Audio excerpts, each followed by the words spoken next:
ಕನ್ನಡ ಜಿಲ್ಲೆಯ ಕಟೀಲು ದುರ್ಗಾ ಪರಮೇಶ್ವರಿ ದೇವಸ್ಥಾನದ ವಾರ್ಷಿಕ ಜಾತ್ರೆ ಎಂದರೆ ಭಕ್ತರ ಪಾಲಿಗೆ ಎಲ್ಲಿಲ್ಲದ ಸಂಭ್ರಮ. ಏಪ್ರಿಲ್ 14ರಿಂದ 22ರವರೆಗೆ ನಡೆದ ಜಾತ್ರಾ ಮಹೋತ್ಸವದಲ್ಲಿ ಸಾವಿರಾರು ಭಕ್ತರು ಶ್ರದ್ಧಾಭಕ್ತಿಯಿಂದ ಪಾಲ್ಗೊಂಡರು.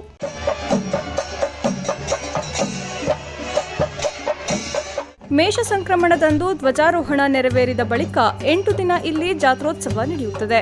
ಪ್ರತಿದಿನವೂ ಸಂಜೆ ಬಲಿ ಹೊರಟ ಬಳಿಕ ಸುಮಾರು 3.5 ಗಂಟೆ ಉತ್ಸವ ನಡೆಯುತ್ತದೆ.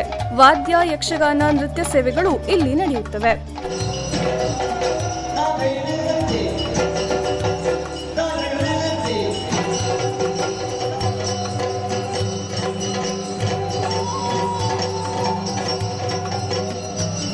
ಬೆಳ್ಳಿಯ ರಥೋತ್ಸವ ಇಲ್ಲಿನ ಇನ್ನೊಂದು ವಿಶೇಷ.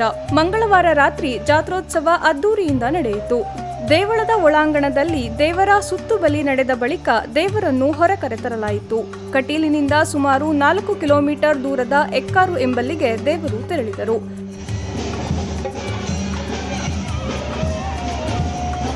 ಅಲ್ಲಿ ಕಟ್ಟೆ ಪೂಜೆಗಳು ನಡೆದವು. ದೇವರನ್ನು ಪಲ್ಲಕ್ಕಿಯಲ್ಲಿ ಕೂರಿಸಿ ಮತ್ತೆ ಕಟೀಲಿನವರೆಗೆ ವೈಭವಯುತ ಶೋಭಾಯಾತ್ರೆಯ ಮೂಲಕ ಕರೆತರಲಾಯಿತು.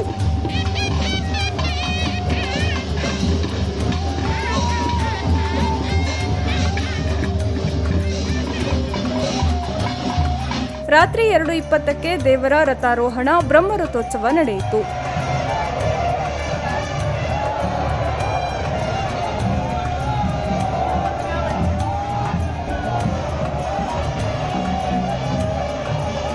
ಆ ಬಳಿಕ ನಂದಿನಿ ನದಿಯಲ್ಲಿರುವ ಜಳಕದ ಕಟ್ಟೆಯಲ್ಲಿ ಅವಭೃತೋತ್ಸವ ನಡೆಯಿತು. ವಿಶೇಷ ರಥದಲ್ಲಿ ಶ್ರೀದೇವಿ ಜಳಕಕ್ಕೆ ಸಾಗುವಾಗ ತೂಟೇದಾರ ವೃತಧಾರಿಗಳು ಜೊತೆಯಲ್ಲಿ ಸಾಗಿದರು. ಅಜಾರು ರಕ್ತೇಶ್ವರಿ ಸನ್ನಿಧಿ ಬಳಿ ದೇವಿಯ ಜೊತೆ ವೃತಧಾರಿಗಳು ಜಳಕ ಮಾಡಿದರು. ನಂತರ ನಂದಿನಿ ದಡದಲ್ಲಿ ದೇವರಿಗೆ ವಿಶೇಷ ಪೂಜೆ ನಡೆಯಿತು. ಆ ಬಳಿಕ ಅತ್ತೂರು ಮತ್ತು ಕೊಡೆತ್ತೂರು ಮಾಗಣೆಗಳ ಗ್ರಾಮಸ್ಥರು ಪಂಜುಗಳನ್ನು ಪರಸ್ಪರ ಎಸೆಯುತ್ತಾ ತೂಟೇದಾರ ಸೇವೆ ನಡೆಸಿದರು.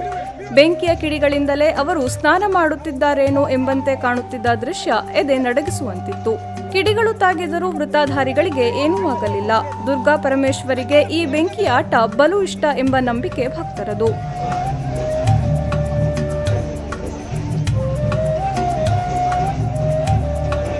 ಅರುಣಾಸುರನನ್ನು ಸಂಹರಿಸಿದ ಶ್ರೀದೇವಿ ವಿಜಯಶಾಲಿನಿಯಾಗಿ ಮರಳಿದಾಗ ಬೆಂಕಿಯ ಸ್ವಾಗತ ಕೋರಿದ ಸ್ಮರಣಾರ್ಥ ತೂಟೇದಾರ ಸೇವೆ ನಡೆಯುತ್ತದೆ. ಹರಕೆ ಹೊತ್ತವರು ಧ್ವಜಾರೋಹಣದ ಬಳಿಕ ಮದ್ಯ ಮಾಂಸ ತ್ಯಜಿಸಿ ವ್ರತ ಆಚರಿಸುತ್ತಾರೆ. ಈ ಸೇವೆ ಸಂದರ್ಭದಲ್ಲಿ ಅನಾಹುತ ನಡೆದ ಉದಾಹರಣೆಗಳೇ ಇಲ್ಲ.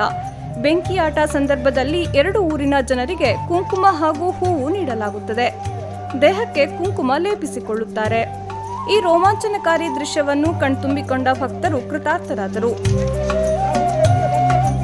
ತೂಟೇದಾರ ಸೇವೆ ಬಳಿಕ ವೃತಧಾರಿಗಳು ದೇವಸ್ಥಾನದಲ್ಲಿ ತೀರ್ಥಪ್ರಸಾದ ಸೇವಿಸಿದರು. ಬಳಿಕ ನಡೆದ ಕೊಡಮಣಿತ್ತಾಯ ನೇಮದೊಂದಿಗೆ ಜಾತ್ರಾ ಮಹೋತ್ಸವ ಸಂಪನ್ನಗೊಂಡಿತು. ಈ ನಡುವೆ ಸರಿಗಮಪ ಖ್ಯಾತಿಯ ಕೀರ್ತನ್ ಹೊಳ್ಳ ಅವರಿಂದ ನಡೆದ ರಸಮಂಜರಿಯು ಭಕ್ತಿಯ ರಸದೌತಣ ಉಣಬಡಿಸಿತು.